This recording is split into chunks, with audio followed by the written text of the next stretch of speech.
Temperatures, they're trying to warm up, but the threat of frost is still there. While it's not planting time yet, Tom is outside showing us how to get our raised beds ready for new seeds or transplants.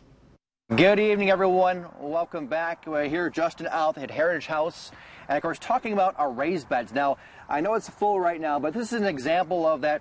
Say you just bought one or put one together. What to do to make it ready to go for the season? Yep, what you do to the bottom is you'd fill it with topsoil blend, all up until about 6 to 8 inches. Okay. Leave that top for the next product we're going to talk about. So fill it with topsoil blend, and then put newspaper. Yep, a thin layer of newspaper. Simple newspaper. Just simple newspaper. Yep. Okay. And then just put that on there, a thin layer of that, and that'll help keep the weeds out.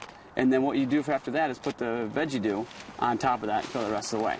So it's a fairly simple process, but it takes a little bit of money initially to get in there, but once you get done, it's set for probably years to come, right? Yeah, the first year is always the toughest year to do a raised bed because initially expensive that, but once you get it full, you know, the next year and that year after that, it's already done and there for you. All right, so Justin, what makes this Veg-E-Do so great for vegetable plants? So what we do with this, the Veg-E-Do, it's a organic potting soil, and it has 77 different trace minerals in there. So it really goes back to getting the tomato to taste like a tomato again, and our peppers taste like a pepper. So we bring in stuff from all over the world. There's kelp in there, there's dairy-dew in there, there's worm casting in there. So it's a complete potting soil, so it'll feed your plant through the whole season. All right, perfect. And so we top it off to just above the top here? Yeah, just a little bit. It'll settle a little bit, so just go a little above it, and then it's ready to plant.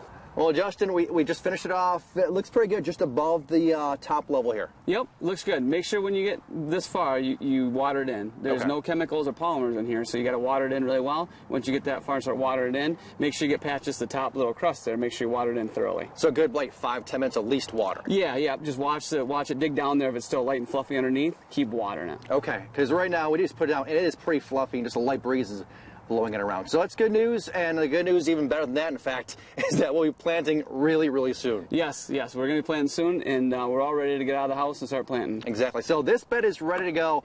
Next week we're talking about how to get our raised beds that were already done from last year ready to go for this year, which really isn't too much work, which is great news.